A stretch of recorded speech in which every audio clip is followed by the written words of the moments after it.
Video on self-defense. Self-defense is for everyone, and if step one of your self-defense program is become a semi-professional mixed martial arts athlete, well, nobody's going to tell you that you're wrong, but you're not helping the majority of people who simply don't have that option. Self-defense for real people of all physical types and all levels of physical development means using all kinds of weapons and force multipliers that mixed martial arts people tend to dismiss as signs that you can't fight or that are useless, and frankly, these are things ordinary people need. Self-defense, to be for everyone, has to be accessible to everyone. Otherwise, you're just not helping. There, we're done. I had to play that, folks, if you're watching. I thought that was a nice way to get into this. But anyway, we are episode live. And folks, if you're watching this, episode 423. I don't know why I got into thinking it was in the twos. That was a long time ago. But at any rate, we have Phil Elmore today, and we're going to touch upon that video when we get farther deeper into this conversation. I'm going to get his lens on self-defense. If you're watching, tell us where you're watching from. Smash that like button. And without further ado, here he is. And if you watch the test run, one of the better ones, amazing.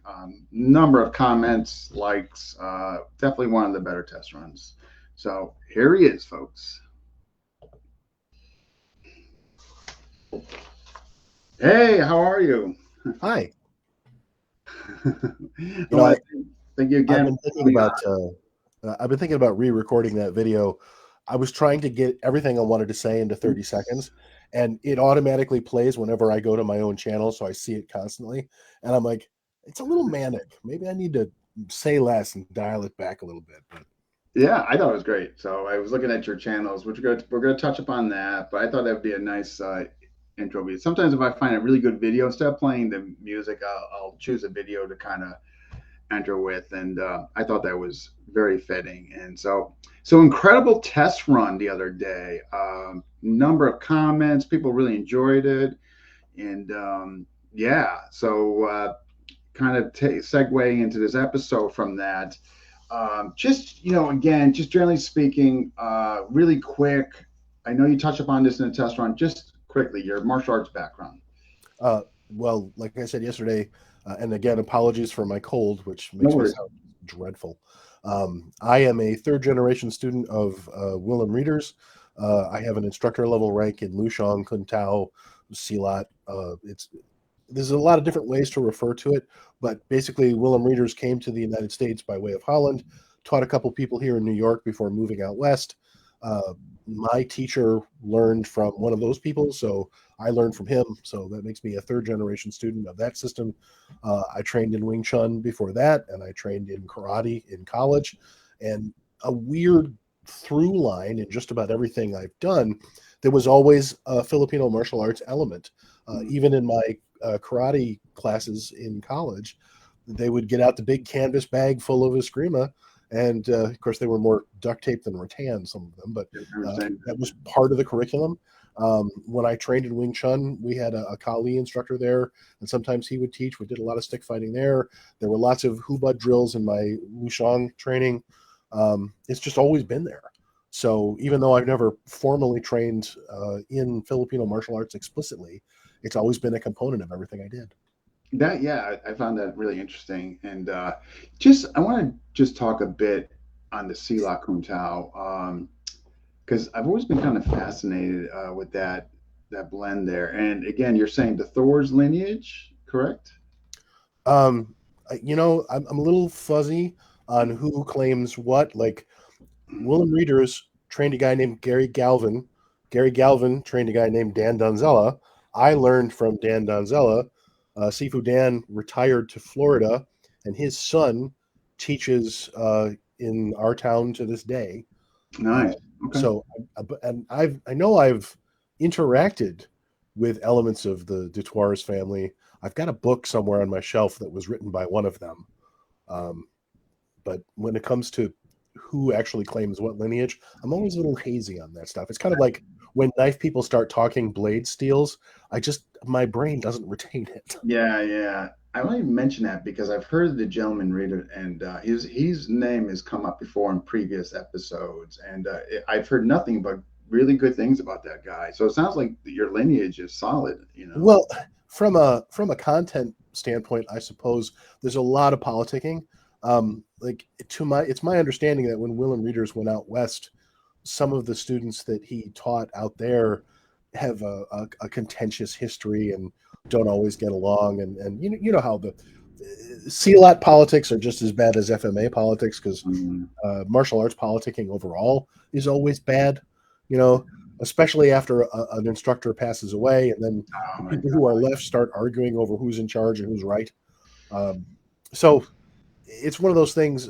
I've written articles. I've tried to write articles about the history of the system before, and I've actually had helpful people from the system call me up and go, "You might want to dial that back. There are people in the system who will come find you for that." Jeez. So it's always it's a very double edged sword whenever you write about the political networks behind all of it. Mm, I mean, CLOT and Kuntao and related systems, they're very similar to Filipino martial arts. They share an awful lot of mechanics.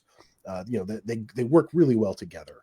I think When I so. made the switch from, I trained in Wing Chun for 2 to 3 years. I forget exactly how many years it was. And then I switched from that school to train in Lushong. And the background that it gave me worked really well with Lushong. So they're Mm, all very complementary. And I guess that has to do with sort of the region of the world that they all come from and the type of martial art that they are. Because what a lot of these things have in common is they don't recognize, like, I'm at kicking range, I'm at punching range. No, that you climb him like a spider monkey, and yeah. then you do your best to pull pieces off of him while you're fighting him. And that's kind of how they approach the philosophy Yeah. of martial arts. That's yeah, I must agree. Like, there's definitely more commonalities, particularly when you look at Southeast Asia. You know what I Yeah. mean? In respects to, again, Kuntao, Silat, FMA, Kali, Eskrima, I guess whatever term you want to use in that, but definitely, and I totally agree with you. As far as the blending, I do like, I love the Silat empty hand aspects from a pure sense defense point of view. That's nothing to say about it. It's weapon work. It's just something, the empty hand aspect really gravitated towards me, and then blending it and all that. I'm sure others Well, feel differently. Silat, Kuntao, Filipino martial arts, these are all what people call blade aware martial arts.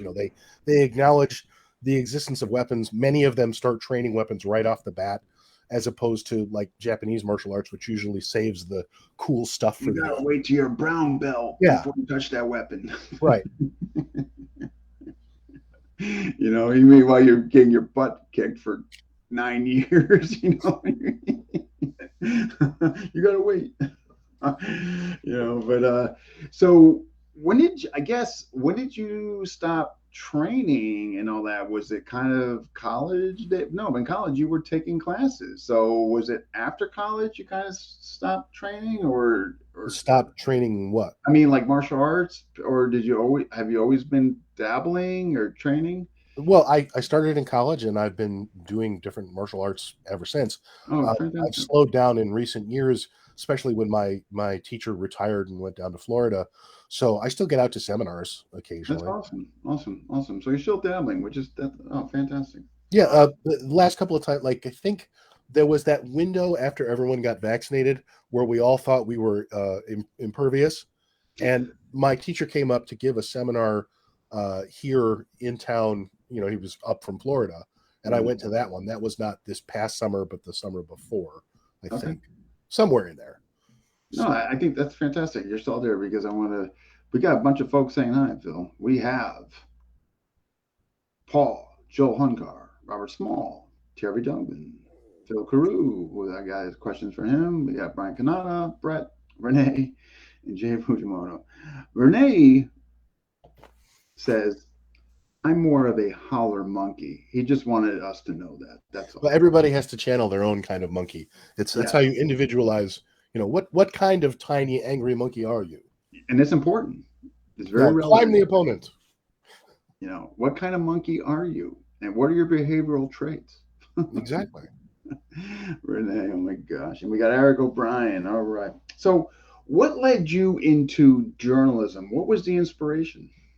Well, I kind of fell into writing. Uh, when I went to college, I went to get an accounting degree, and what it taught me was that I didn't want one. And excuse me. So when I got out of college, my father had started a technical writing business in the 80s. And my desire going into accounting was to flee the family business. I ended up getting pulled into it anyway. I had a job out of college, and I did that for a couple of years. And then my father came to me and said, "I want to expand the business. I want to keep it in the family. I'll train you to be a technical writer." And I reluctantly agreed. He trained me to be a writer, and I continued doing technical writing after that. Mhm. Along the way, I started looking for ways to channel my other writing interests into things that I wanted to do that were more interesting. So at one point, I contacted the folks at WorldNet Daily, which is one of those old school right wing news sites. And I said, "Hey, Mhm. I'd like to write for you." And they said, "Okay, prove you can." So I wrote them a sample column, and I wrote columns for them for 8 years. I did some other freelance journalism for them as well. I remember writing an article like on Bitcoin, for example, stuff like that. It was nominally a technology based column, although not Mm. always. I tended to kind of bend the strictures of what they told me I should be doing. And I did some other freelance work. I've over the years in my freelance career, I've worked with a number of internet marketers and newspapers and other outlets, just trying to find ways to get paid for writing. So Okay. one of those ways is to generate copy for internet marketers. One of those ways is to write for newspapers. I wrote a bunch of articles for a small newspaper in the Yukon, of all things. And the Yukon was interesting because there's like 12 people and they all know each other. It's not very Mm. densely populated. So, I've written for like those shopper circulars, the penny Yeah. saver type things. I've written pretty much every genre of writing there is, website copy, um, internet marketing, and then many more years ago than I can remember, I started working with an internet marketer in the self defense and survival space. And Mm. so I not only generated products and ebooks and other related things for them, but I also wrote marketing emails because the primary way they made money was to send out emails to the people on their list. And you would go, "Oh, here is a product, you should buy it." And then if the email is convincing, you buy the product, and that's how they make money. At the height of that, I was doing emails for 3 different lists, reaching a total of like 300,000 people every time an email went out. Wow. Um, I didn't do that for an extended period of time. Those things kind of ebb and flow. But there's a very good chance, just given the amount of freelance work I've done for internet marketers in the self defense and survival space, there's a very good chance there are people listening to this who've That read something receipt. I Yeah. wrote and they don't know it. I Because bet. in a lot of cases, you don't take credit for that. You read it for other people. Yeah. Um, Yeah. but I yeah, bet there's I've had, people. Yeah. and I've spent so many hours interviewing famous people in the self defense industry for that marketing concern primarily, but also for others. So, like I've talked to Masad Ayub and Peyton Quinn, and I got to interview Louis Auerbach before he passed away, and just so many big names in self defense. Mm. So it's been my career's done well by me. I wrote a couple of books for Paladin Press. The dirty little secret there is that you never make money as a well, they don't exist anymore, but back then, you don't make money as a Paladin Press author. I made more money doing freelance editing for them behind the scenes. But at one time, I'm like, I'm going to get known for self defense, and I'm going to write for Paladin, and that's how I'll get my name out there.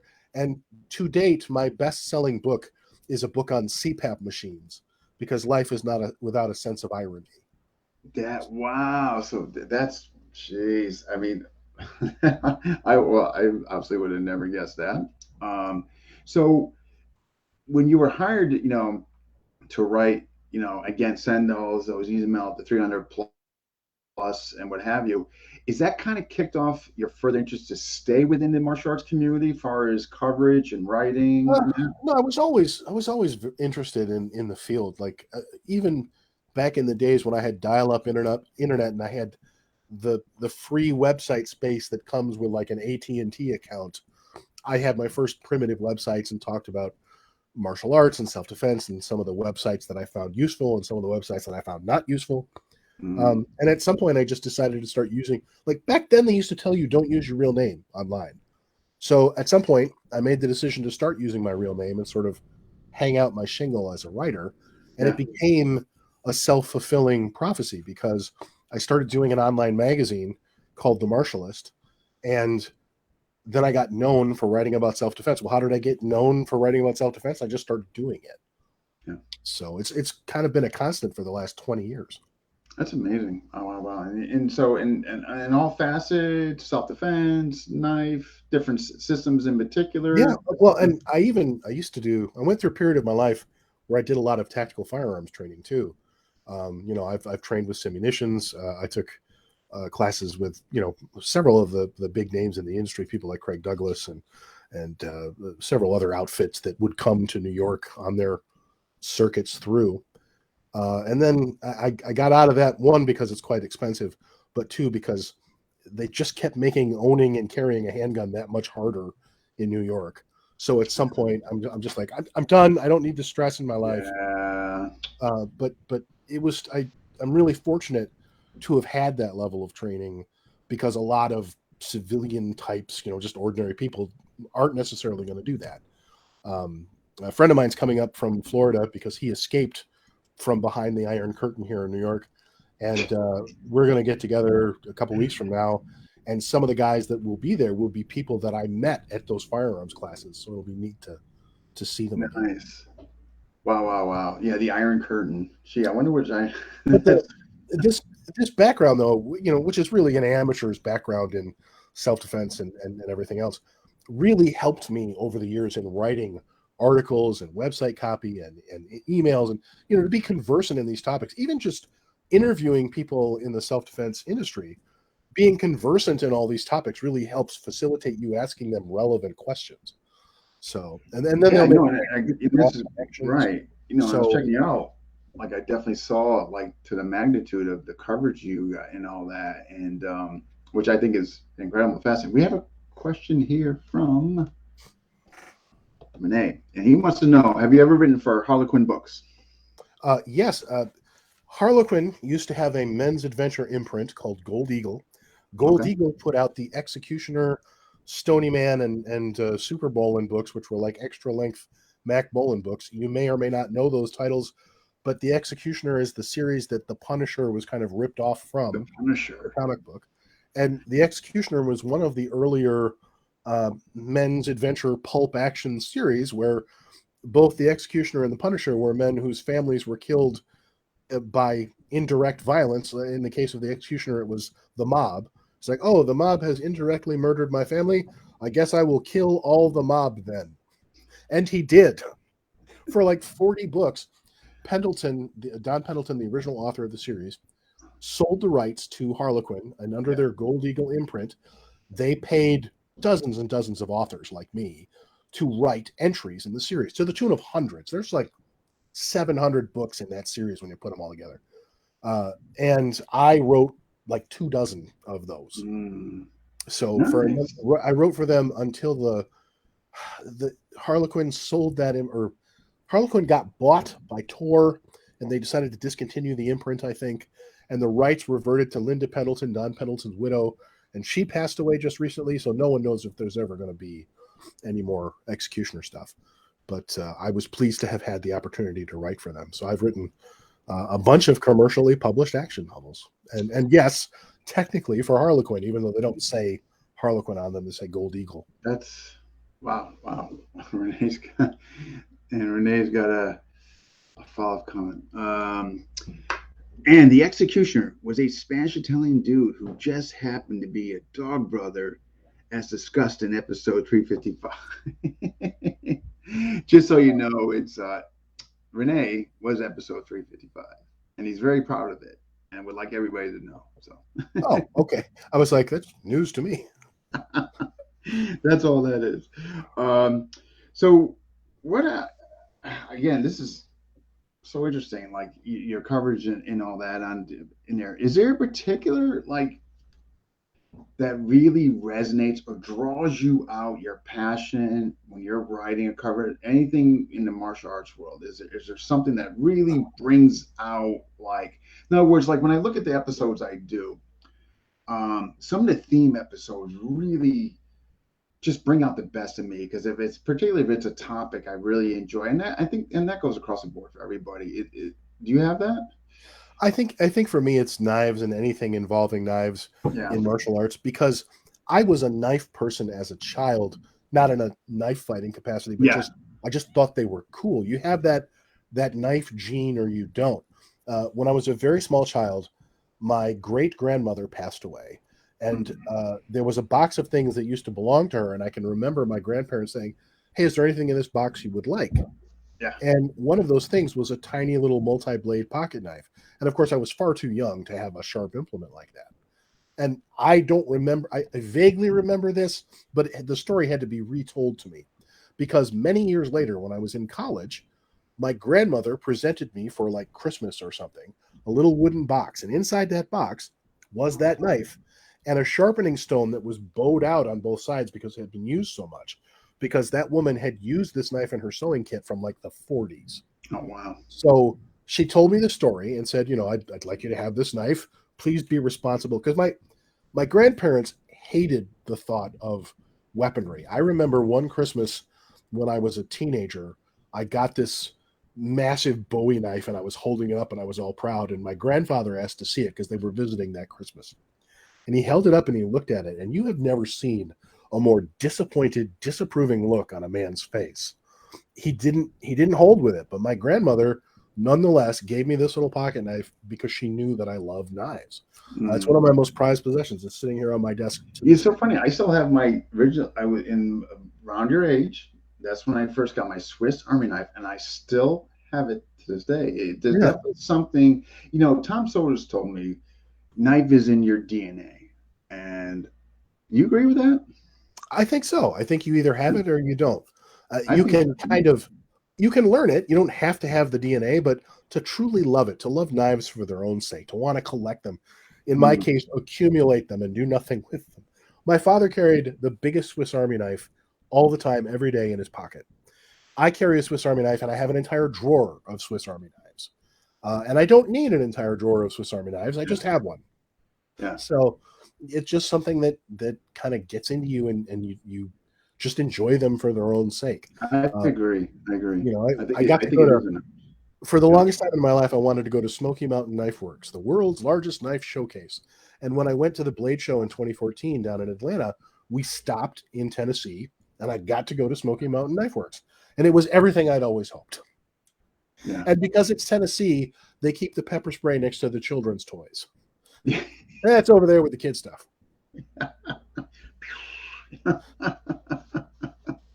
Oh my gosh. Yeah, I agree with you. I think knife is in our DNA. Like in other words, you give anybody a knife, they're gonna know.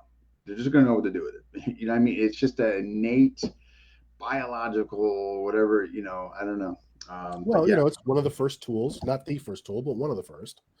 And arguably, it takes a knife to make every other tool, yeah. some cutting edge, some abrasive means of shaping. So, You think about it, it's true. Especially the earlier you go back in times. I mean, right, it was the knife that was manufactured. Yeah, 100%. In there.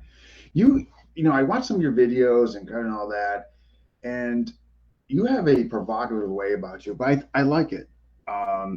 Is that when you're speaking on a subject matter and all that? Is that with intention, or or is it just comes out on you just naturally? well, I think I tend to be a little naturally provocative. I'm also obnoxiously prolific.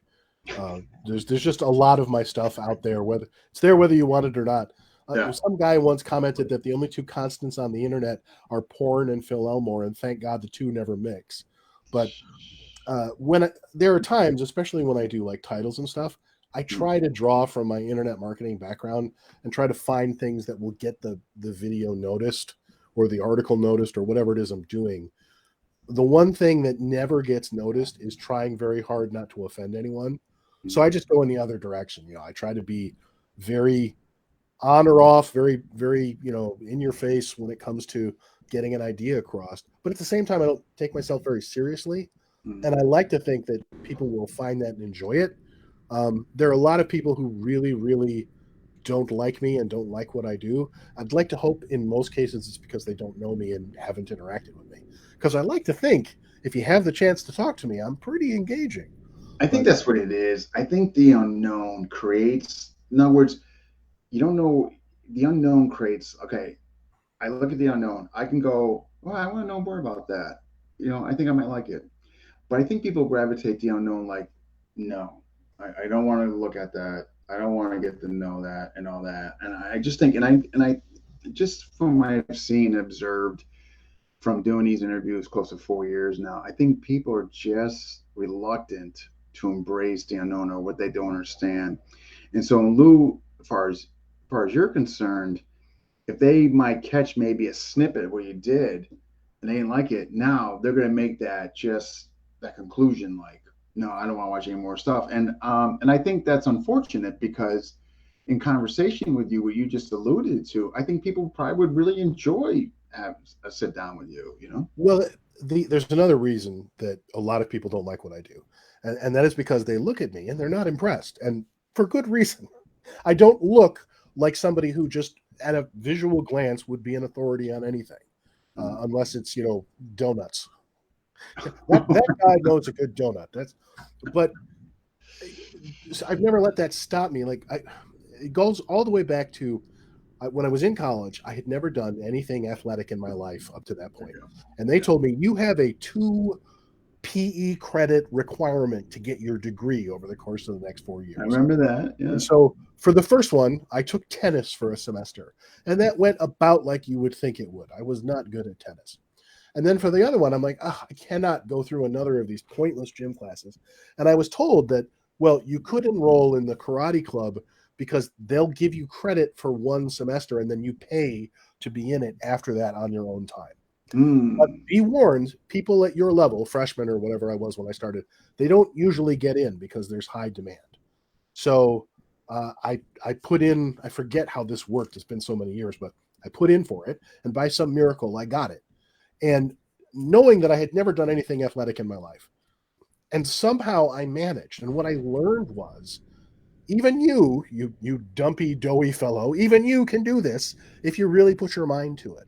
Sure. And, over the years, I've always struggled with not being the fittest guy. And I'm not saying like, I work and I'm in the gym. No, there's no me in the gym. I have other priorities. And that makes people mad. It makes people mad because they're like, well, why don't you have other priorities? If you're going to do martial arts, you should be in good shape. I'm like, I don't know what to tell you, but what I can say is there's a lot more people like me out there right now, this minute, than there are people who are in good shape.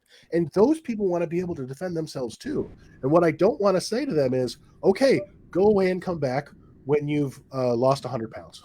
Good point. Because I'm never going to see them again. Yeah. Good point. Yeah, right. I mean, yeah, exactly. I mean, obviously self-defense being for everybody. So what we're going to do, we're going to be, we're going to put, like prerequisites. No, you need to be at 180 pounds before you can come back. Well, and don't get me wrong. I'm not arguing that you shouldn't be fit or that you shouldn't try to be fit. I'm just saying, look, man, that's the reality of my life. I'm not making excuses for it. I'm not saying, this is the Lizzo style. I'm good with me. No, but it's still the reality of it. And so I've always my approach to self-defense has always been for average people, the ordinary people. And if you're better than that, great. But I think, people look at what I'm doing and I think they see an assertion of equality that makes them angry sometimes. When I was training in Wing Chun Kung Fu and I left that school, I thought I did so on good terms with the instructor. And I put out my first book on beginner self-defense. And my instructor, suddenly his attitude towards me changed. I think because he saw the publishing of that book as an assertion of equality. And I wasn't trying to say, I'm an instructor too now. I was saying, look, here's what I understand about beginner self-defense. I'd like to share it. I wrote that first book with an eye towards like, here's what I would tell a family member who didn't know anything about self-defense or martial arts. But he was offended. And I think it was because he looked at me and said, you're not as good as I am. And I haven't written a book. So how dare you write a book? And oddly, I got that same response from people in my life who would actually use the sentence, well, gosh, I wouldn't have written a book, meaning I feel like I'm better than you, and you wrote a book, so now I have cognitive dissonance. So I think just the reality of me being a dumpy, doughy, ground-dwelling mammal, it makes some people uncomfortable that I'm out there purporting to tell people about self-defense. It makes them mad. And that's just, I can't really help that, but I think having controversy helps also set you apart. So there's this weird irony that it Yeah. probably helps get you known. Yeah, it draws attention. I mean, let's face it. I mean, yeah, it does. You know what I mean? Yeah, I mean, that's the reality, in our community. But I don't know. I agree with you. I mean, just obviously you have something to offer and you've been offering it. I mean, you have a following. There's people that really do appreciate what you speak on and how you do speak on it. Me being one of them, like I referenced in the test run yesterday, I thought your coverage on Piper, I thought it was exceptional, the way you were talking about it. And so, which I guess will kind of segue into your fascination with edge weapons. So, Well, yeah, and talking about other systems, boy, that can be double-edged because, I haven't exactly made friends in some cases. Just no, talking. but and that's this thing. Yeah, like I could tell you. I mean, I know there's people in my community that don't like what I'm doing. You know what I mean? It's just the way that now the majority do, and I kind of just live with that. But there's a few that would love to see me fail. I know it, and I think that's just part of the equation, unfortunately. But I think it's fair that most people like what you're speaking on. You know what I mean? There's going to be the few that don't, of course. You know, are there particular systems that you've spoken on? You don't need to mention names that you've gotten flack for. Well, I I have written on and spoken on the fact that I don't think 52 blocks is a real thing. And I say that because it's provocative and it gets people to notice it. At the end of the day, 52 blocks is a real thing because enough people now believe in it that they made it become a thing. But in my opinion, the origin story of 52 blocks is implausible and silly. And I've done entire podcasts on the topic. I've written it. I wrote years ago. I wrote an article on it. More recently, I did a podcast on it of my own. Like one of the interviews I gave was with a different podcast, and I know there were 52 blocks people who were offended. Like, look, you're not even a 52 blocks guy. How can you talk about the history of the system? And my response to that was, well, even if I had trained in 52 blocks all of my life, I wasn't there when it was created. So my opinion on the validity of its origin story is probably just the same. And I've never said this system is bad. I'm not rendering an opinion on the content of the system, partly because in the case of 52 blocks, it's different for everybody. Okay. Every instructor is doing something different. So how do you render an opinion on whether the system works or doesn't work or is good or isn't good or is easy to teach or is hard to teach? There's no way to know. Yeah. So, Yeah. Saying I don't believe the origin story, I've done that many times with many systems. Years ago, I made an enemy out of some folks who were pushing a very silly, made-up martial art called Haikuta, which was supposedly the martial art of the Pharaoh's bodyguards. Back in I want to say it was the 90s, a fellow named Lee Krull wrote a book called Haikuta, I don't know, Way of the Fist or something like that. And he pushed this system, and he had at least a couple of instructors that he had taught. And one of them was a fairly nice guy who was fairly professional. And the other one was a raging psychopath. And that raging psychopath was a guy named Jack Selner, if I remember correctly. And Selner spent the early 2000s arguing with anybody who would listen about Haikuta on various bulletin boards back in the day when everybody had a bulletin board. And it was always silly, to this idea that, well, I have the system of the ancient Egyptian pharaoh's bodyguards. No, you don't. Any more than Chris Clugston is teaching you stuff that ancient gladiators did. Chris Clugston, there's a name. Oh yeah, my God. there's these instructors who try to add some kind of exotic history to what they're doing. It's like, you don't have to do that. Just teach the stuff. And some of that is marketing, and I get it. Definitely. But whenever somebody has to lay claim to some ancient historical tradition in order to add gravitas to what they're doing, it just strikes me as silly. Modern neo-paganism, you could argue that it was pretty much created by a guy named Gerald Gardner in the 1960s, who just popped his head up and was like, by the way, I'm a witch, and we've been doing witch stuff in an unbroken historical generational line since before Christianity. And everyone was like, oh, okay. And based on that, he started doing pagan stuff, and other people started doing pagan stuff. Amazing, huh? And you could argue it doesn't matter now. What is it? 60, 70 years later, it doesn't matter if he was making it up back then. It has been enough decades and enough people are doing that thing that it's real now, even if It's it was real made now. up before. And there's still a percentage chance that he could be completely right. He could be telling the truth. We don't, there's no way to know. So I just, when it comes to a martial art with a weird exotic history, I mean, it doesn't really matter.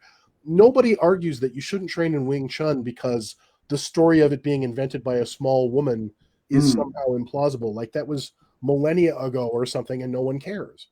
It's been long enough that it just doesn't matter. It doesn't matter like the origin history. So back to 52. I'm just curious. So you're like the inception of it or how it came about is what your question is? Well, yeah, I don't find believable the notion that a coherent body of techniques could be passed from Africa through African slaves through the nation's prison system and make any kind of sense on the other end. It is I see. simply too long a game of telephone in an inhospitable environment for any of that to work. Okay. Now, it's a little more believable that like capoeira was disguised as dance and that's how they maintained that because it Yeah. looks like dance. But even then, I mean, how speculative is that story? I don't know. But a lot of people get really offended when you just go, I don't believe that. That No, was no, I no. mentioned in our pre-interview about how Frank Dukes once called me up to threaten to sue me because his first, some people say hello. Frank Dukes says I will sue you when he makes a phone call. Um, but my problem with Frank Dukes is the stories he makes up are not plausible. I just don't believe them. But why would it matter that one guy says I Doesn't don't believe believe it. you? Yeah. Some Yeah. people get really angry when you No. don't believe them, I and think I'm like, it's the I am. emotional attachment. I see that I've seen it before in the FMA discussion group. When people have an emotional attachment to something, they're gonna do everything humanly possible. They get very upset to defend it and all that. But if you really look at it for what you mentioned, like why would you get upset with one person just not believing it? I mean, yeah, I know. But at any rate, yeah. So back to those sharp, pointy things. What again? We know why you're obsessed. The whole kid having your first knife. You're going forward. Um, what systems are you attracted to? Like, obviously, if we look at FMA, we look at some of the prison systems. Obviously, you could throw C-Lot in there and their knife and all that. Are there systems that you are particularly attracted to, or is it overall encompassing just knife work in general? I'd like to learn as many of them as I possibly can. I'm Obviously, I'm very good. influenced. None of By, it's enough. I'm very influenced by Filipino martial arts, and Silat and those techniques because that's what I trained in. I really like the Libre stuff. I enjoy the Piper stuff, although some of the Piper videos, I'll be honest, look like somebody having a seizure. And I'm like, maybe that's a high level of the system that I'm not at yet. But there are some, like, people do Piper videos all the time, and I like watching them, and I'm fascinated by the system. Yeah. But a few of those videos just look like this.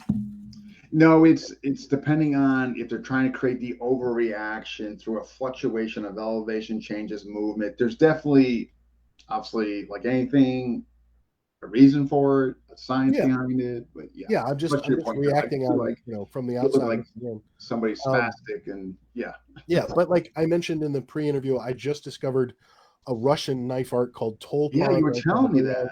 and I'm really fascinated by that just because it's new. There's an Italian guy who does this system called Lojolo, which is very flowery and silly, but Danilo, I'd love to learn to do it because it looks so cool. It's not something you'd ever do in real life, but he looks so darn good Danilo doing it. Rossi. Yes, and Yeah, I I had him on. I can hear my Amazing. friend Mike, Yeah. who gets angry whenever he sees those videos because he's against how overly flowery they are. And I'm sorry, Mike, but I still would love to learn.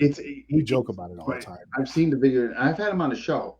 It's based on the razor, but I'm going to tell you, man, It freaking looks incredible. It does. Like, I Well, don't care and who he you has are. mastered looking good doing it.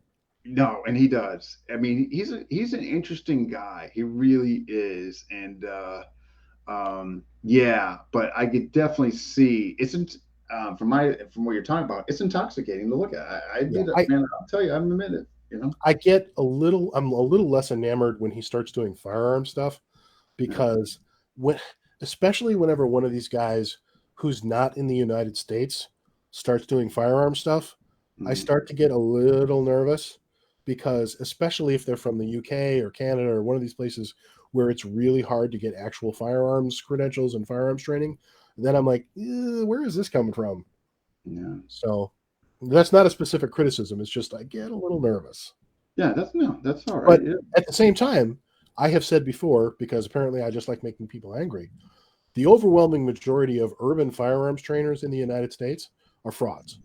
You know, people like the Dust guy, and No kidding. I would have never known that. there's a Wow. bunch of lesser lights in that continuum. There was the guy Voda Consulting, I think it was called.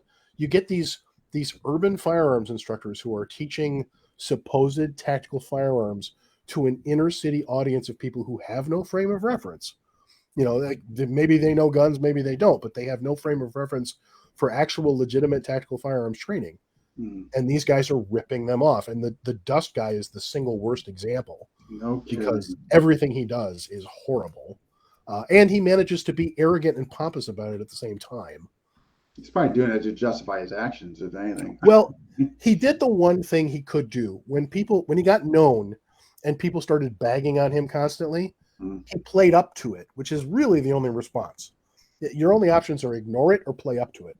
So Mhm. he acts now like he was in on the joke the whole time. And it's like, no, man, you're going to get people killed. Yeah. Renee's saying here, I just checked over. I'm missing a bunch of comments. I have to make sure I'm not We can missing go through those if you questions. want. It's actually really easy to get training in Canada. You'd be surprised of how many are gun owners. Oh, Uh, all right. I was under the distinct impression that it was very hard to um, own a handgun there now. needs to know when accessing techniques. You should look into yellow bamboo.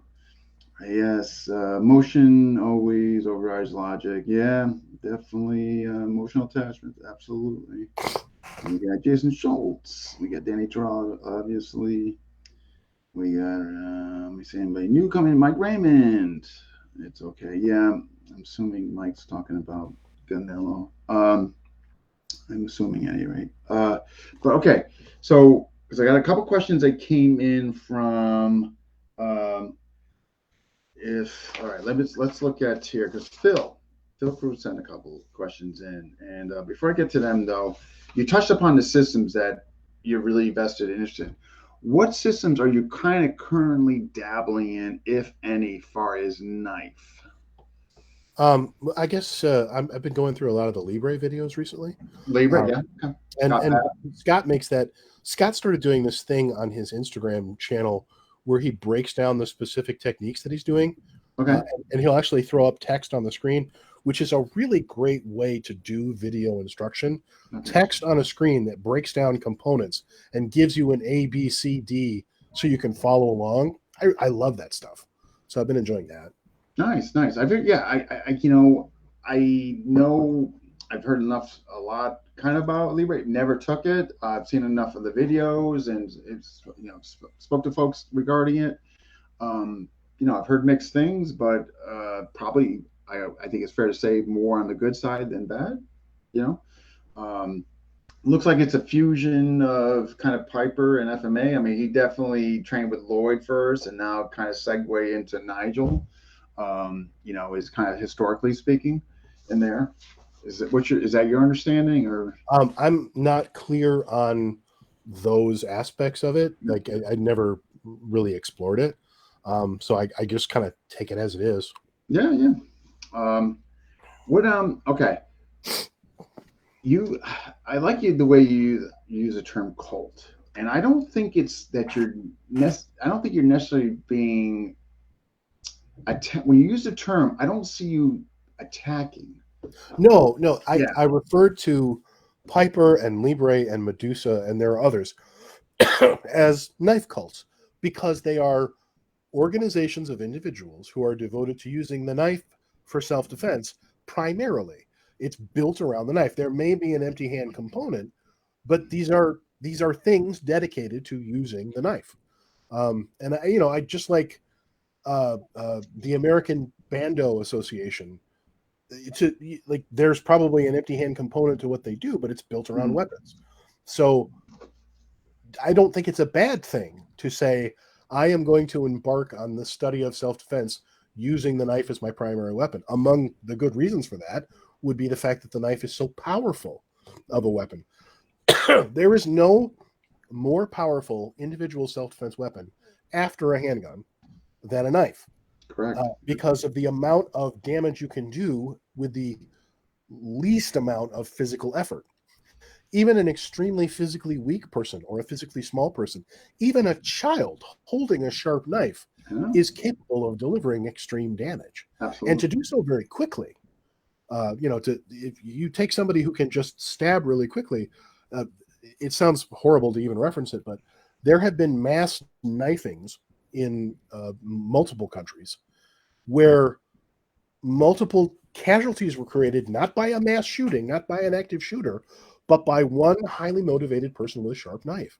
Running around. It illustrates just how dangerous and powerful a sharp edge can be. What makes a knife powerful? It's just physics. Concentrating force into a smaller area. It's the same reason that a pocket stick hurts more than my fist in a hammer. I can hammer fist you, or I can put a pocket stick there and hurt you much more because the same amount of force has been concentrated into a smaller area. Well, if you concentrate that force into the smallest area possible, the tip of a knife, then it pierces your skin very easily and goes on to do great damage. It's just physics. Yeah, well said. I mean, you can't argue that, and it absolutely on the power aspect. I think this is what you were referencing before regarding Jason. Knife cult for life, was it? Yes, because Jason was the one who created those knife cult T-shirts. And Mike Raymond. Oh, we got them both here, Mike and Jason. Back-to-back comments. My cult has the best warriors. There's. Well, in Mike's case, if they're related to him, they're all 7 feet tall. It's amazing. Like him is. Mike comes from a family of giants. Yeah, it's scary. They're all big. Jason too. I mean, they're all. I've had lunch with Mike a couple times. He's one of the few people in the world who makes me feel small. Yeah, I mean, hello up there. Yeah, I know, and yeah. But Mike actually is one of the few people to recognize me out in the world. Before I really knew him, he was familiar with my work and watched my YouTube channel. I was in the vestibule of a vending station at a highway rest stop, and I heard Phil Elmore behind me. And in my brain, I'm like, oh God, it's finally happened. It's that guy that called me. And I'm like, you can do this, Phil Elmore. And I turn around and look up at this 7-foot giant. And I remember a moment of, oh boy, before he revealed that, he was a fan. And then I was like, whew. Oh my gosh. Yeah, that's a big, whoo. Yeah. Oh man, that's funny. Wow. But, so, all right. On the cult thing, again, I don't think, I just like the way you speak on it. And again, I never found it to be offensive or that you were in an attacking manner, where when some people use that word, for example, not to pick on that family discussion group, it's just the closest association that I can use as far as where I've seen evidence of this is some are not so kind when they're using that word. You know what I mean? Negative connotation, what they're trying to lure as far as this group of folks and this. Usually when people use the term cult negatively, what they're saying is, in a religious context, my organization is not a cult or a sect. Yours is. And since I'm not espousing a particular knife religion when I refer to knife cults, I'm just referring to people who are organized around the knife. So it's not meant in any kind of an insulting degree. And a word has a definition, but it can also have connotations. It can have associations attached to it. And there are some negative connotations associated with the word cult in a religious context because it's usually used as an insult. Just like I didn't know this. calling someone a lay minister or a lay pastor is actually kind of an insult, apparently, which Hmm. I never knew until I talked to somebody who had become an ordained minister.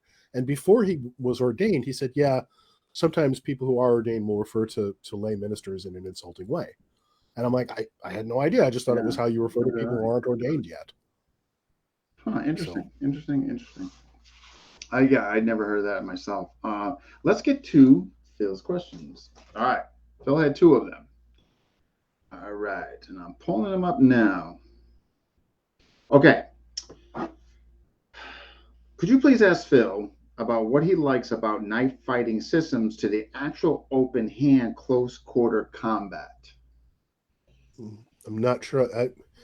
If the question means why would I prefer a knife to not using a knife, I think it just kind of explains itself. I would much prefer having a tool as opposed to not having a tool. I mean, I'm if going to you, go with that versus, yeah. yeah, I mean, we are a tool using species. I don't see any reason to do things the hard way if I don't have to, Yeah, right. Okay. especially because we refer to weapons as force multipliers sometimes, and that is the single best description for them because the knife allows you to do much more damage with much less effort. That means you suddenly become capable of defending yourself against more than one person, where with your bare hands that might not be possible.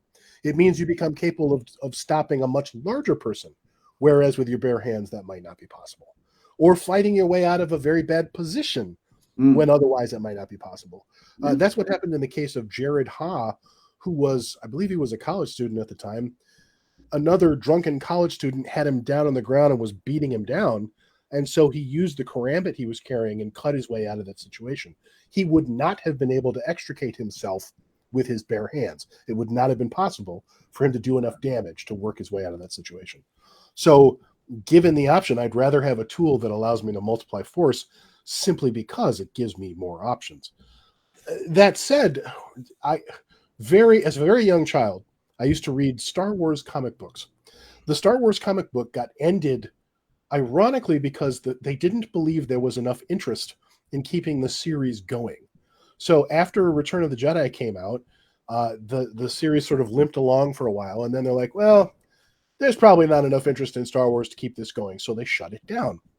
But in the later years of the run of that comic book, I think it was Han Solo is talking to a character from his past who taught him how to fight with his hands. And that Mm. character says something to him like, I taught you that because I didn't want you to go through life being no bigger than the size of the blaster you were holding.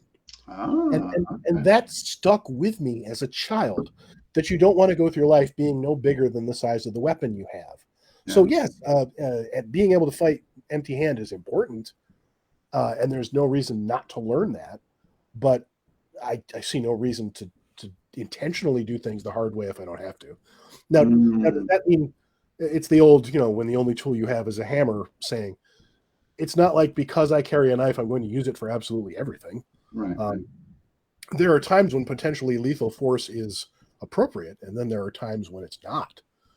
Just, something as simple as certain social settings might require you to use force, but not go all the way to potentially deadly force. Like, I don't know, you're at a family reunion. I have a cousin who was born with a medical condition. He was born with his head up his ass, and the doctors were not able to save him. They have not been able to cure that. Yeah. And every time I spend 5 minutes with him, I want to choke him Yeah. until he stops making sound. Yeah. So if, let's say that same cousin were to get drunk and get out of hand, knifing him is not an option. He's a member of the family. Yeah. But, knowing a joint lock or knowing a way to subdue someone or just, holding his head under the icy water in the ice chest until the bubbles stop. Sorry, not that last one. Um, Yeah. it's good to have options, I guess. Yeah. Absolutely. All right. Second question. What is his view on the craftsmanship of the kukris, bowies, and balisongs overall? The kukris, bowies, and bellasongs, what now? And what is your view on the craftsmanship of those three? Well, I mean, those are designs. So if you're talking about craftsmanship, you'd be talking about specific examples. Yes. Yeah, that's kind of what. Yeah, let's go with that. We'll go with specific examples. Well, like Some of the toughest kukris come from Nepal, but when you get them, they're as sharp as a bowling ball, and you're going to spend a good portion of your life getting an edge on those. Okay. Once you do, finally, it's a fine blade. Some of the Filipino butterfly knives that I've seen and handled, the ones that come straight from the Philippines, many of those you have to work on them for hours to get them to turn. Mm. So there's a gap between the conceptualization of these things. You think of them one way, they should be perfect, especially coming from the source. And then the reality of when you get them home, like, I'm going to be at this a while. So, everything is different. I think knives, in my opinion, and the design of knife that you gravitate towards, that's mostly preference.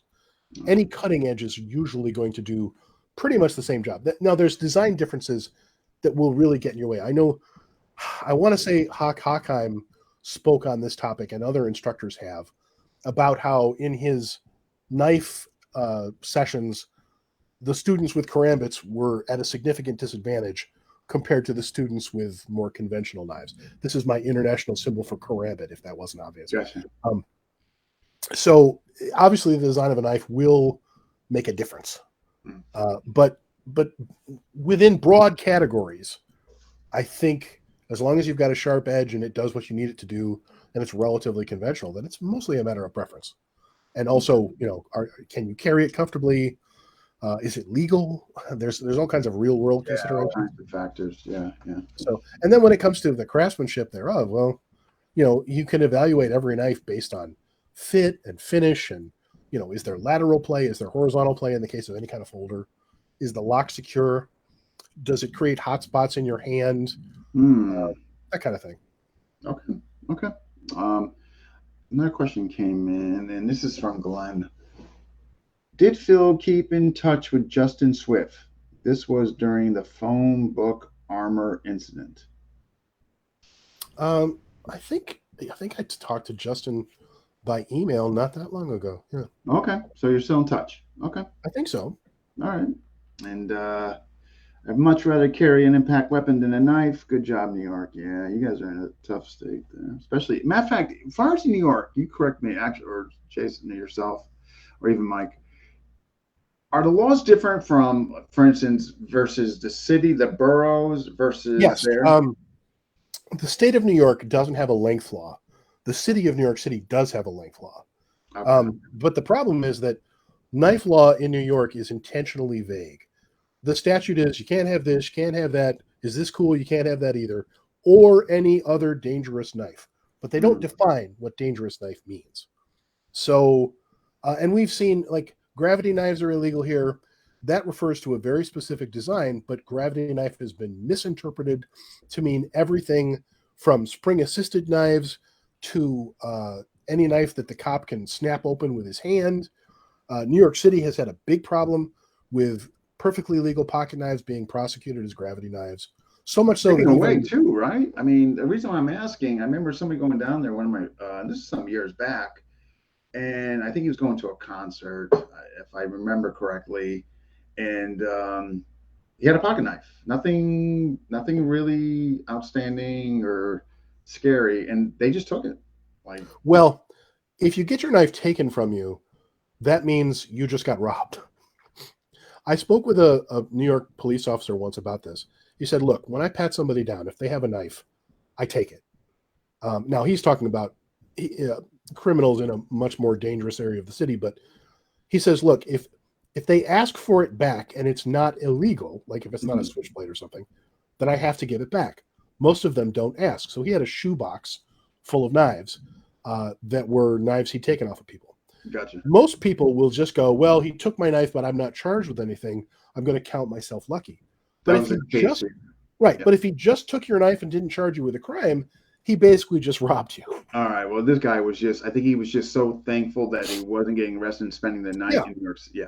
So, right. Yeah. Okay. So, and if it was me, I mean, I'm going to balance, do I want to make a big thing out of this versus the $45-$50 I paid for that knife?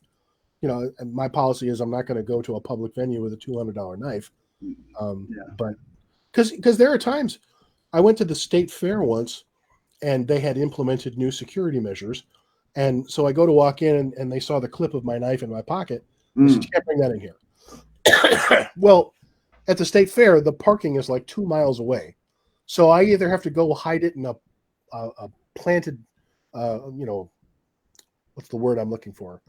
A potted plant somewhere on the ground, or throw it away, or well, what I actually did was I went behind a building, stuck it in my pocket where they couldn't see it, and then went back in line. Well, I get back in line, she looks at me and she goes, "I said no knives." And I'm like, "What are you, psychic?"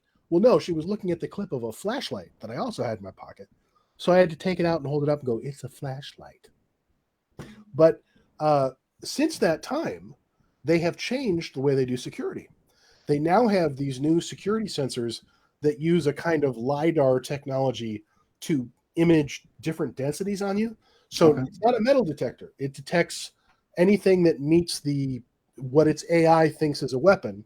Right. It's not perfect, but theoretically, it'll see anything, no matter what you're carrying. So gone are the days when you could go, "Well, I'll just switch to a non-metallic knife for public venues."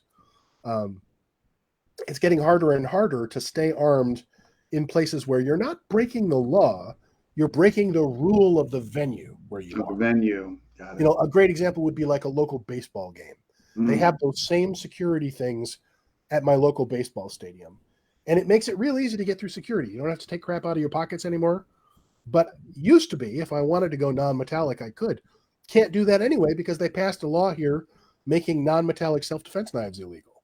So that was out the door. You don't dare mess around with those anymore. So it's a constant arms race between the laws and the technology of detection, and then the ways that we compensate as citizens, hoping and trying to be able to do something to defend ourselves that isn't our bare hands. Okay. So outside of the city boroughs, for instance, where you live, Jason, Long Island, Micah, are there? You can carry, right? Or does the same thing apply what you're describing far as venues? But overall, though, you can carry. In other words, in the city, you got seen with, again, referencing the story of the guy that I referenced before. They saw it on, they just took it, no questions asked and all that. But in the outside of the city, that doesn't really take place, correct? Well, it again depends on where you are and who you're interacting. All right, like if it's a private venue, then they'll usually stop you from taking a knife into I got you. Okay. Any kind of a. Now, I've been surprised a few times. I've gone to some public venues where there was no security, and I was all ready to leave stuff in the car, and they're just okay. What about this? Here's my thing. I'm walking down Main Street in whatever town that's not in this construed as a city borough, and I'm carrying this thing. It's definitely, you can see it. I'm not saying it's a freaking 10-inch Bowie knife, but you can see it. If a cop were to see me pending, in regards to the town, could he take it? I guess it depends on how inclined that cop is feeling, because again, the knife laws here are so vague that they can be interpreted in any number of ways. All right. Okay. I used to have to drive through a pretty sketchy area to get to a much nicer area in the south part of Syracuse.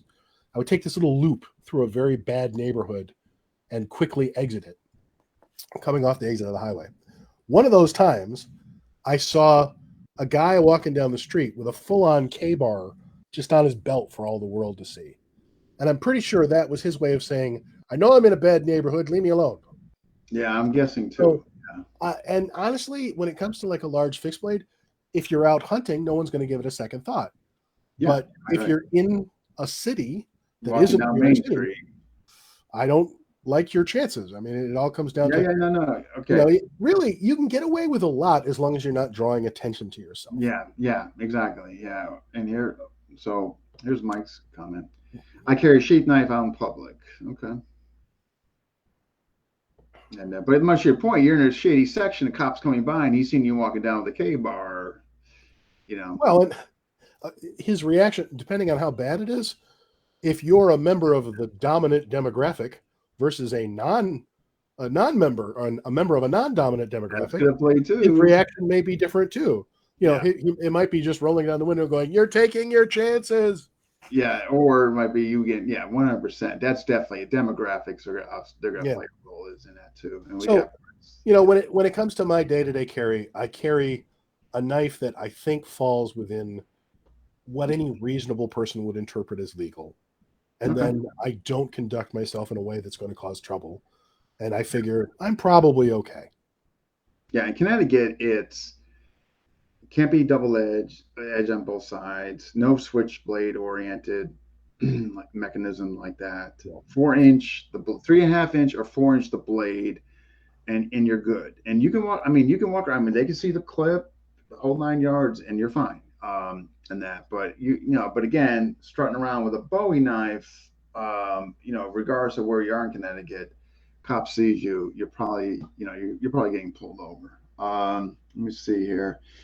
More off season when I live in Alaska. Yeah, I'm guessing in Alaska you can carry like Texas, you can carry two machetes. All right, Phil, have you ever used a Gerber? Would you still say a Swiss Army knife a lot more versatile than the Gerber? I'm assuming they're talking about like a Gerber multi-tool. I perhaps Phil. Can you be more explicit? Phil Carew. But let's go with that. Let's say he is talking about. Well, yeah, I have over the years I've owned many multi-tools, the Gerber multiplier among them. I like them. They all do different things differently well. The Swiss Army knife actually is quite fragile compared to almost any multi-tool, especially an all steel folding frame pliers based multi-tool. So is it better or worse? It depends on what you're doing. I like the Swiss Army knife for general utility and for like personal hygiene. The scissors are great. Like I have ridiculous eyebrows, and if I want to trim my eyebrows, those scissors work fantastic. The Swiss Army knife, it was always a tradition in our home that if I got a splinter, my father would use his Swiss Army knife to remove that splinter. And the first time, I can't remember, it was one of my nieces or nephews. The first time one of them got a splinter, and I was the one around with a Swiss Army knife, and I had to take that splinter, I was like, oh my God, I'm the adult now. Like, oh, it's my job now. So they're great for small chores, for light duty utility chores, but anything a step above that, and you run the real risk of bending the individual tools. Like if you pry too hard with a Swiss Army knife, you will bend it. Okay. So a steel multi-tool, anything larger than a Swiss Army knife will hold up better. Like the first one of those I ever owned was just the basic Leatherman. Okay. Got another one. Let me see. This is from Brett. Do you both agree that the knife should only be drawn if another one first or another weapon presents itself that dictates its drawing? I call this injured to the degree, if that makes sense. Well, use of force, and I'm not a lawyer, but there are certain basic principles of parity of force when it comes to using potentially lethal force. A knife is a potentially lethal weapon. So if you display a knife, it had better be because you are justified in using a knife. Just like if you draw a gun, it had better be because you were justified in shooting someone. That doesn't mean like a samurai sword must be blooded before you return it to. No, it doesn't mean you're obligated to use it. It means my gun or my knife only comes out if I think I'm about to die and I need to save my life. If the presentation of the weapon then changes the opponent's behavior such that I don't have to hurt him, great. So you would only draw a knife if you intended to use that knife because you thought your life was in danger. I have actually or loved ones, right? You got your loved ones with you. I have actually reached the point where I drew a knife because I thought I was going to have to use it in self-defense. I was walking from a movie theater in the local shopping mall. It was very late at night. It was after closing time for the mall, so the movies run much later than the stores are open. So most of the cars in the parking lot were gone. So I'm walking through this dark parking lot, and I had two young ladies with me. They were way ahead of me because I am slow.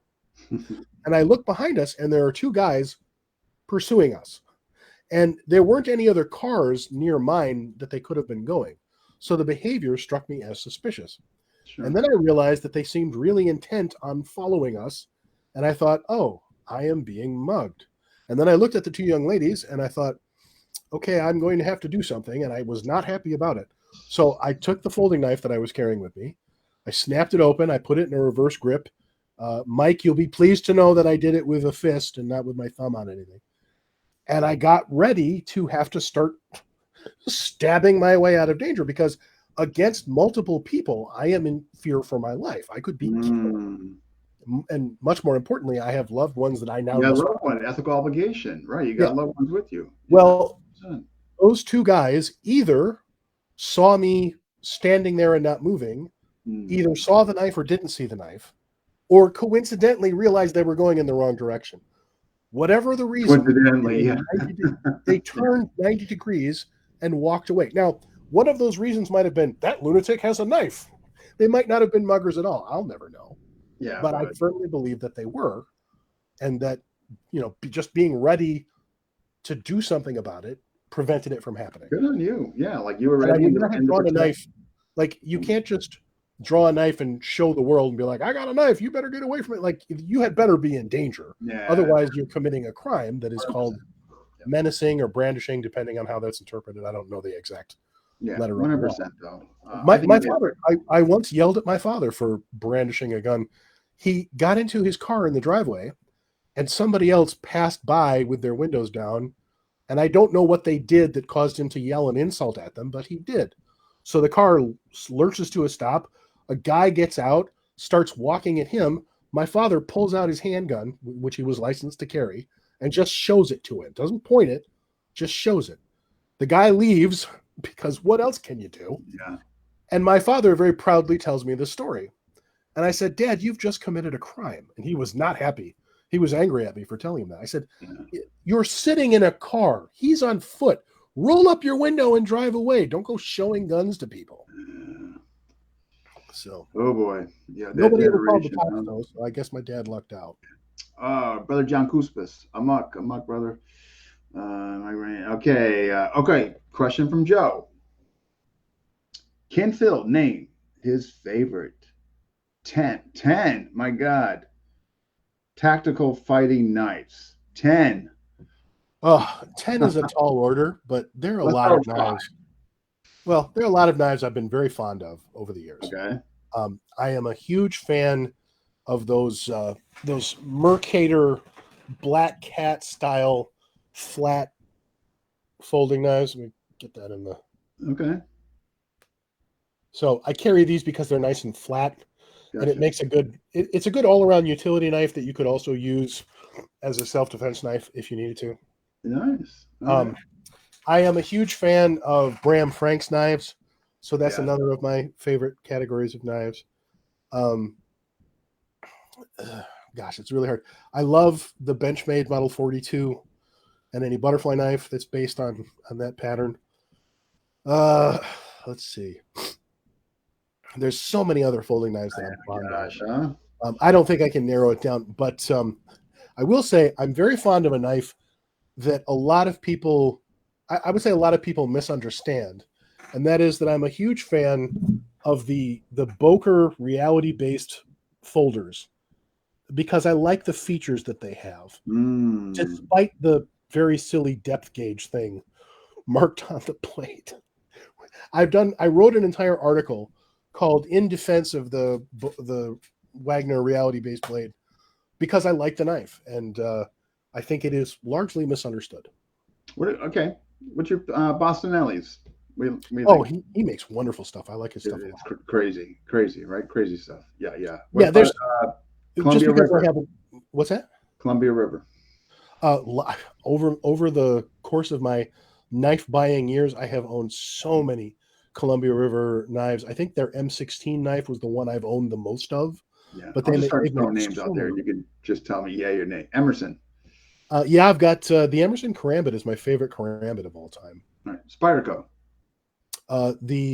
Not just the Endura and the Delica, which are kind of like the Glock of the knife world, but the bird waved Delica equivalent. I think that's the Cara. Yeah, is a great all-around budget self-defense knife. Okay, I'm drawing. Give me a second here.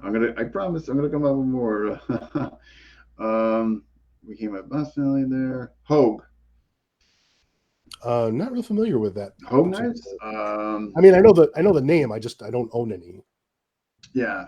Okay. I'm gonna grab a few more. And do you like karambits? Joe's other question. Go ahead. Yeah, I've always been a fan of karambits. I know that karambits are a little controversial. You either love them or you hate them. And it is a very specialized knife. There are things you can't do with a karambit that you can do with a more conventional straight blade.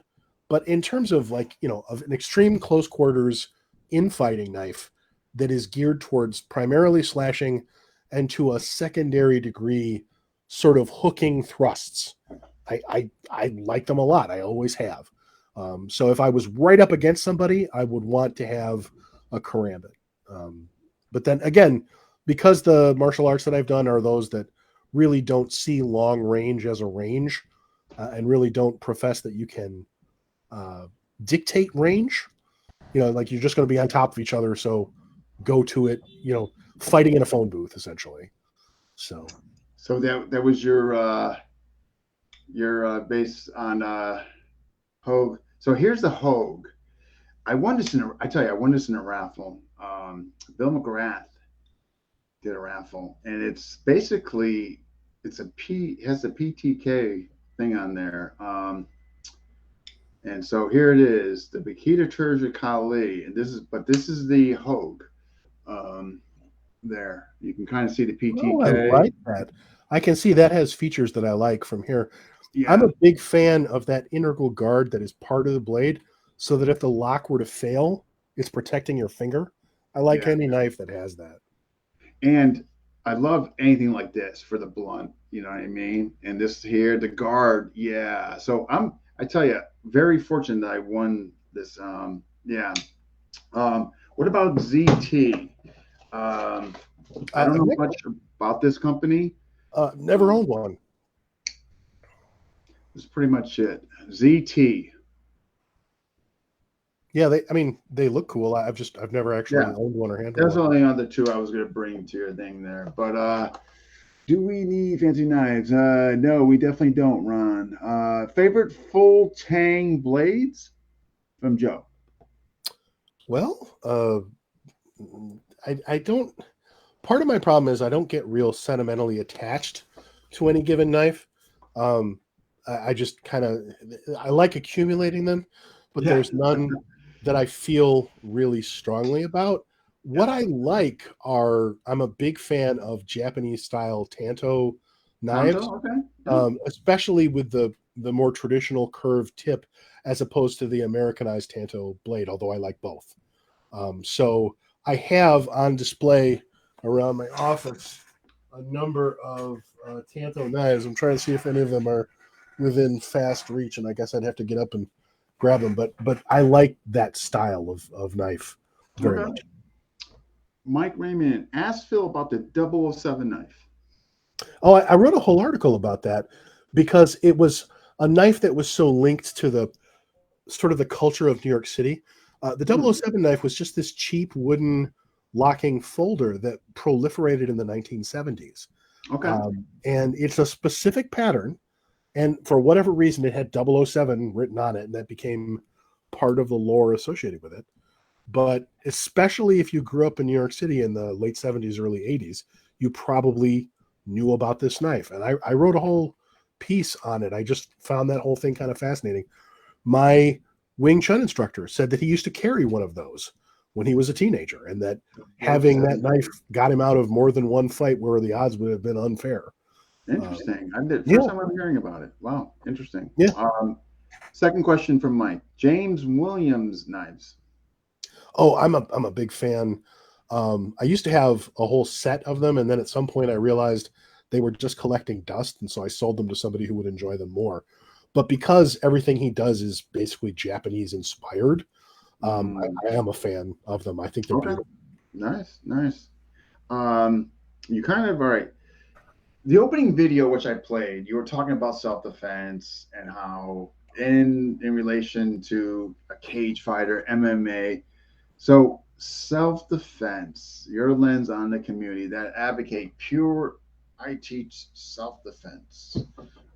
In relation to the video that I played for the opening, what did you wanted your message to be? Who were you addressing, generally speaking? Well, I dislike people who approach self-defense by gatekeeping it. Um, I think self-defense is a lot more than just, I teach the one art that will work and everyone else doesn't work. Or there are even some instructors in the self-defense industry who've staked out this weird position that everything is illegal and everything you do will get you sued. There's a few of them out there too. Um, Penn and Teller did an episode of their BS television show where basically they took several instructors. They took some weirdo Tai Chi lady and Damian Ross from the self-defense company, who's really good at what he does, and they tried their best to make him look like a lunatic and Tai Chi lady look crazy. And then they brought in Mark McYoung, who basically said, yes, nothing works and everything will get you sued. And the whole episode overall, I thought, was kind of couched in extremely dishonest terms, as if they were essentially saying, there's no point. And so what I dislike is defeatism in self-defense. This idea that there's any number of conditions where, well, you're just screwed. I'm like, this is genuinely a failure is not an option kind of a situation. In one of Chuck Norris's biographies, he talked about how one of his students had a physical problem of some kind. He was handicapped in some way. Mm-hmm. And the guy said, I can't do such and such. And Chuck Norris said, well, then don't do that. Just adapt and do something different. And I don't know, that stuck with me. No matter who you are, no matter what state you are, no matter how old you are, there are things you can do to defend yourself. They may or may not be cool, and they may or may not be seen as fair, but there's still things you can do. The single question that I have received more than any other question over the years that I've been writing on these topics are, how do I defend myself because this is wrong with me? Where this could be I'm old, or I have this injury, or, this part of me doesn't work, that kind of thing. I've got a bum arm or a bum hand or whatever. So there's so much demand out there for people who want to be able to protect themselves, who don't conform to become a semi-professional athlete. Yeah. And so I'm never saying it's bad to be fit or to be a semi-professional athlete. If you're a mixed martial arts guy, you've got so many advantages when it comes to self-defense. Now, are you done? No. There's other things you need to learn, because mixed martial arts guys also have a tendency to get stabbed to death because they think they're done. And then there's so many news articles about these guys getting stabbed on the street. BJJ practitioners in Brazil getting on a bus, getting killed. And that's people will say, well, clearly that stuff doesn't work. No, a crackhead with a screwdriver can kill anyone. Yeah. All he's got to do is find the right opening. Yeah, just right. Very motivated crackhead. Yeah.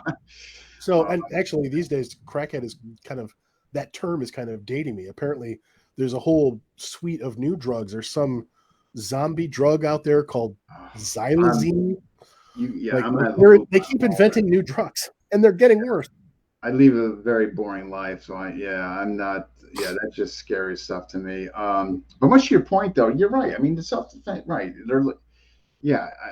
That's why I played that opening bit. I just thought I enjoyed it, and much to your point, it should be made available to everybody and anybody. Oh, Joe's got another question.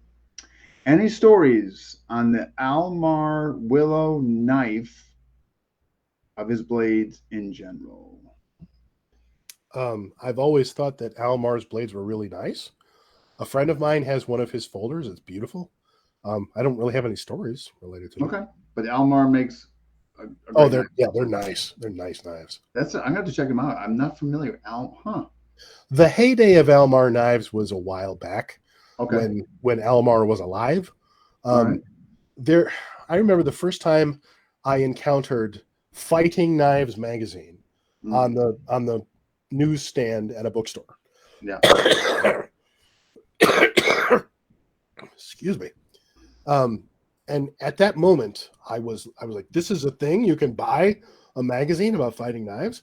And it's kind of awesome that today, Greg Walker, the guy behind Fighting Knives magazine, is on my Facebook friends list. The course of my career is such that I am now friends with many of the people whose books I read and whose careers I was deeply interested in when I was younger, back when I had hair. So, and then I wrote for Tactical Knives magazine for quite a few years, and for Survivor's Edge magazine, the magazine that it became when it stopped being Tactical Knives, and for a bunch of other Harris publications. Jerry Van Cook, who has written for a number of those same knife publications, is actually another author for the Executioner series, and is the person who helped me to get that job. He was the one who introduced me to the editor and helped me to get that gig writing some of those books.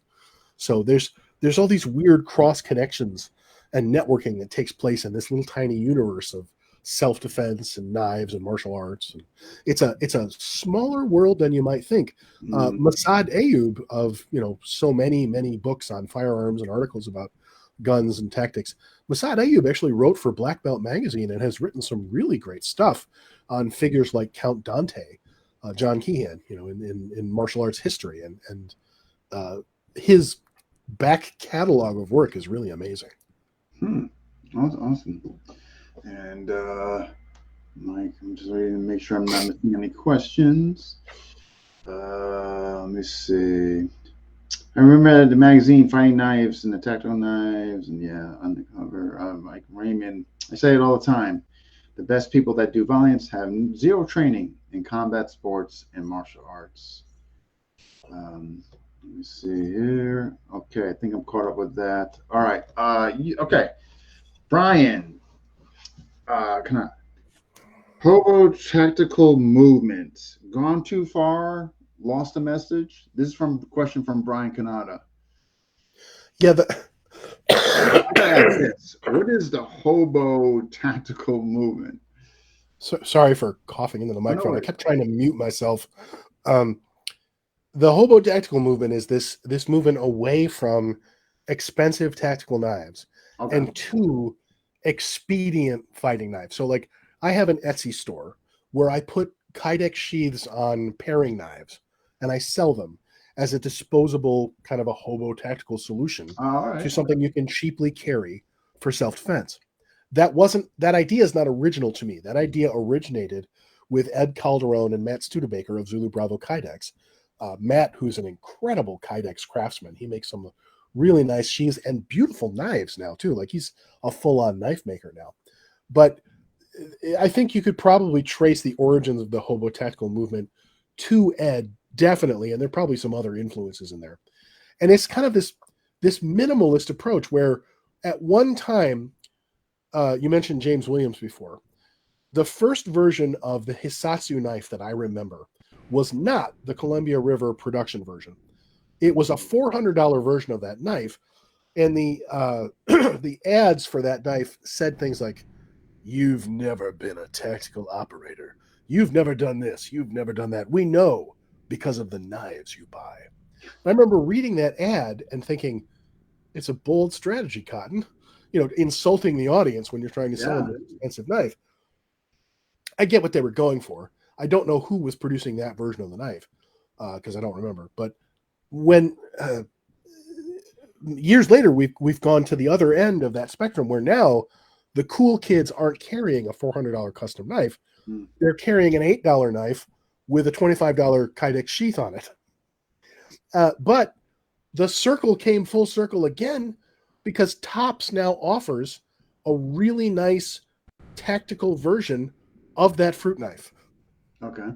So we went from tactical knives going to kitchen knives that are meant to stand in for tactical knives to tactical knives that are meant to stand in for the stand-ins for the tactical knives. And I find that hilarious, that circle, because I don't care what you carry. If you can afford... Right. You can afford it and carry it and lose it, have it taken away. Well, Yeah, so, and I think the minimalist approach definitely has value because I know anywhere I travel to, I don't have to worry about trying to take a knife with me. I just stop in a dollar store. They have literally everything. Grab whatever it's on it. Yeah. And Ed does this Motel Armor course that's really cool, where he shows you different techniques for getting armed up with improvising materials that you have around you. It's so easy. So I don't mean it's so easy, but his stuff is very inventive. He makes it easy for you to arm yourself. Got it. So has the movement gone too far? No, but I do see the humor when we circle back around to The full making tactical circle. knives based on the minimalist stuff that was based on the tactical knife. Yeah, yeah. All right, let me see here. I think another question or two came in. All right, we got two questions. All right, let's. All right, Phil, what would you say would improve knife defense as well as learning knife defense systems, especially in the UK when they're not allowed? That's from Phil Well, who lives in the UK. I Definitely, mean, there's definitely a need because yeah, there's so much violence with knives. You're never going to be able to eliminate violence with knives because a stabbing weapon can be created. yeah, So really all you can do is workshop it in real life with a stand-in. So I would say some sort of cylindrical object that you can coat with chalk or lipstick or whatever mhm, else so that you can just game out how do I protect myself from getting stabbed to death? Like just work it out in real time in real life. yeah, with a resisting training partner in gradual increments of Yeah, training. Um, because I mean that's real life. The chances that I will be involved in a blade altercation are thankfully low. They're yeah. still possible, but they're low. The second I start walking around on the street in the UK, I feel like the chances have gone up. Now, they could counter, yeah, but you could catch a bullet minding your own business. And that's true, but you got Yeah. to deal with what you can. All right. Another question from Joe. What are your favorite non-knife self-defense tools? I'm a big fan of pocket sticks, actually. Pocket sticks, and I gotta be honest, the flashlight, the tattoo, the flash in the Well, eye. I wrote a book called Flashlight Fighting, which is all about using small flashlights as Yeah, impact tools. But I still carry a traditional Kubotan on my keys. I like that too, though. Yeah, But yeah, big fan. yeah, yeah. No, no, no. Oh, we gotta get to this one because I'm a fan of this guy as well. He's under the umbrella of a muck. So, fellow muck trainer John Kousas, have you ever seen or heard about Tim Gillette's Scorpion Defense garment? Have you checked that out? Seen that? Scorpion Defense. I don't think I've Yeah, ever you heard of gotta it. check that out. I'll send you a link to it. Basically, without going into full detail, is it's a sweatshirt, and basically at the end of the sweatshirt, he has it where it's basically can turn into a flexible weapon. I don't want to do it. I don't want to do it. Just to it. I'm gonna have to send you the link, and you can get a much more comprehensive aspect when I send it to you. John, if you got it, yeah, send it. John's also definitely more versed in it than I am, but it's pretty neat, at any rate. But a guy lives in Rhode Island. Name is again Tim Gillette in there. All Huh. right, we got another question. Do you think the youth of today need educating? Oh, somebody else just came in, and these comments are pouring in. All right, I got to back it up to find that question. Okay, here we go. Do you think the youth of today? Oh my God. What did the chat go again on? Yeah, a comment comes in and it pushes me. All right. Do you think the youth of today need educating about knife defense as well as the offense at its knife culture, as we don't have the same laws here in the UK? So, from an educational standpoint, he's asking, do the youth need educating? Well, I mean, if I lived there and I had kids and I wanted, like, I would want them to know, but I Yeah, be at hesitate. least aware, I right? would hesitate to make broad statements about what them kids today need to learn. Like, that's going to be up to parents, I guess. I know, but awareness at least, right? Education in the home Yeah, front with your yeah. kids. Like if I was living in the UK, Yeah. I would want my kids to be aware of that landscape. Yeah, that's fair, right? Any responsible parent, regardless of geography and what's going on. Yeah. All right, my girlfriend makes them for Tim Gillette. Interesting. Okay, all right. Not to hear feeling. Okay, so all right, your YouTube. Okay, so you got your YouTube channel. You got kind of three channels, if I'm not mistaken, going on. Well, I have two podcasts. One of Okay. those is Surviving the News, which is a news and commentary podcast, and Yeah. one of those is the Martial Arts Podcast with Phil Elmore. My YouTube channel is where the That's one of the places that I host the martial arts podcast on. But I have a bunch of links. You can find them all at Linktree/Phil Elmore. It's like linktr.ee/Phil Elmore. Okay. But yeah, I've got a bunch of different stuff. All right. Also, Joe, just can Phil name his books that he has written? Well, I can name a few of them. I've written a lot of books. I just put out a book called Street People Strategies, which turned into my best-selling book. Nice. The response to that has been much greater than I would have thought. Oh, wow. That sounds interesting. And, of course, I just republished Street Sword and Flashlight Fighting, which were my Paladin Press books. And I've got a bunch of other books out there, too. But anything that's currently available will be on Amazon. Okay. I'm trying to find it here. Just bear with me. I think I found a video that I can kind of show you on this, Phil. The garment that I was talking on or speaking of. All right. Let me just see here. Okay, I found one. All right, bear with me. Share. Okay, copy. All right, here we go. All right. And this, I'm going to show you this, and hopefully it'll make better sense what I was trying to describe to you. No, that's not it. All right, here we go. Okay, coming up. Push the stage in. Here we go. All right. Hopefully you can see this, and this will come through. And it's not. Why is it not? Oh, well, I might not be able. At any rate, there is where you can access it from YouTube. I'll send you, you know what, Phil? I'm going to send you the links, and you can check it out. At least you can get some semblance of what I was trying to describe. A number of years ago, there was a guy who made a thing called the battle scarf. It was basically a scarf with pockets at the end that you could use, I guess, in the manner of the knife defense with a sarong, that type of thing. Okay. All right. Yeah, I think you might get a kick out of this thing. Yeah, it's worth. I think it's worth checking out. So, what do you? Future goals for you? I mean, not only, I guess, as a journalist, a YouTube practitioner. I mean, what do you got cooking? What's coming down the pipeline? Well, my goal much more recently has been to publish more books. For many years, I worked for an internet marketer that was devoted to self-defense and survival, and I recently stopped working with them.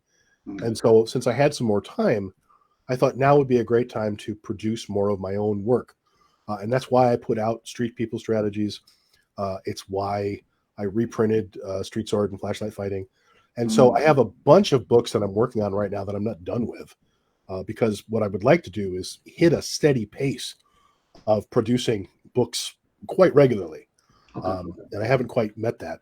I turned around and several years had gone by. I've been very busy. I do a lot of behind the scenes work, and I was working for so many different freelance concerns at one point that I lost a few years in there. And then the pandemic happened and time kind of went wonky. So, so yeah, there's a lot that I'd like to get published. It sounds like you got some stuff coming down. Yeah. I have several books that I'm working on finishing right now. And I have this little notebook where I write down ideas for books, and so that I won't forget them, because otherwise I do immediately forget them. So every time I get a new idea for one, I write it down. And then the next time I get ready to publish something, after I finish the ones that I started that are in my Amazon account right now, then I'll have to go back and look at it again. But I have quite a few what I think are pretty cool ideas. Oh, there it is. There's your video. Right. I finally, let's see. All right, great. I'm so glad you can see this. So hopefully this will kind of give you a better idea. And I'm actually going to lower myself so you can get more. Folks can see more. Oh, neat. That is extremely reminiscent of a product that I reviewed lots and lots of years ago. It was a wristwatch where the band would break away into a handle to give you more leverage for this same type of stuff.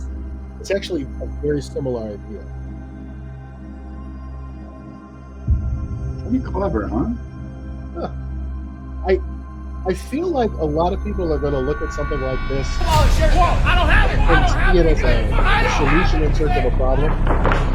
You know, I think a lot of people who do grappling are going to look at that and go, "I don't need that. That's an extra thing." But I don't know. I like gadgets. I The kind of grapple, I agree with you on the grapplers, absolutely. But for other guys, you know what I mean? It's pretty. I've seen. You know what? I saw. He did a very. He did a quite a.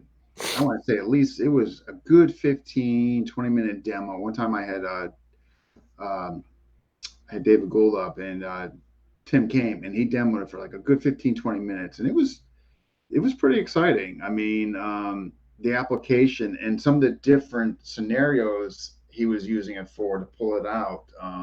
And there, we're trying to get him on the show to cover it, but I'm still working on getting him on there. John, if you talk to him or see him, tell him to get on there. Actually, John, you go to the school and you guys can both come on. But yeah, but it's definitely have a sweatshirt, your average sweatshirt. He had sewed in. You're able to access it through the end of the sleeves, and there you go. You know. Yeah, and like you said, somebody who already knows grappling, they're not going to need that. Somebody who doesn't really know it, they might be able to learn some specific techniques that can do Yeah, that. but anyway, but hey, I really enjoyed you coming on today. I appreciate it. This has Thank been you for having me. yeah, I know. I'm glad this happened. The comments, there's a ton of comments. My gosh. We'll be, yeah, please, John. I've been trying to get him on. So hopefully maybe you can cajole him to coming on in that. But yes, but much enjoyable. And I definitely don't want you being a stranger. I think you got something neat to offer. And please chime in a wonderful group of FMA discussion. So you share your stuff there. You know, whatever you've got. You know what I mean? I think you should. You know what I mean? I think people would enjoy. I don't know. I always feel like there's so many like really accomplished, high level martial arts guys in that group. Oh my I always God. feel like there's not much I can tell them that they don't already know. But that can go for everybody in there. I mean, still though, it's worth putting your stuff out there, sharing or your insight. I think people would enjoy that, despite who's in there or not in there. I mean, yeah, don't let that be the. I don't want you that being the factor. No, definitely. Yeah. And you have my backing, whatever that means. Oh man, I'm just making. We haven't missed anything. Thank you for sharing. Phil's a really insightful, approachable guy. Definite asset to Marshall. That's come from Nick Merchant. See, you gotta come. You gotta share. People would definitely Well, enjoy hearing. Nick is good people. Um, awesome. All right, great episode. Wolf. All right, people definitely enjoyed it. Awesome. Jack Lee, that takes me back. I guess they're talking about. Yeah, that's the other thing. Because I'm 1,000 years old, I'm a nostalgia factory. Yeah. Man. Awesome. Well, thank you so much, Phil. I really appreciate it. I really enjoyed this immensely. So, Well, thank you. yeah. All right. Well, hey, take me up on an offer. Post an FMA discussion. I think folks will enjoy it. Okay. Oh, if you don't, I'll find you. All right. You take care. You too. Bye. All right. Definitely have to get on both. Yes. Yeah. We definitely need them on there. Yeah, absolutely. All right, folks. That wraps up 423. 423. Who is next? I've been struggling with that lately. I can tell you right now. This Sunday, yes. Ken for 52 Blocks and Jay Fujimoto. We're going to talk about, all of us have trained FMA, Medusa, Piper. So we're going to kind of have a roundtable, if you will, just on what we like about each one of them. Not necessarily nothing negative or what system is better than the other. That's just stupid and ridiculous. But yeah, and yeah, that's going to be Sunday at 1 p.m. Eastern time. So that'll be episode 424. So if you're not doing it on a Sunday, check it out. If you like those sharp, pointy things, they'll probably be of interest to you. All right, guys. I will see you next time. Take care.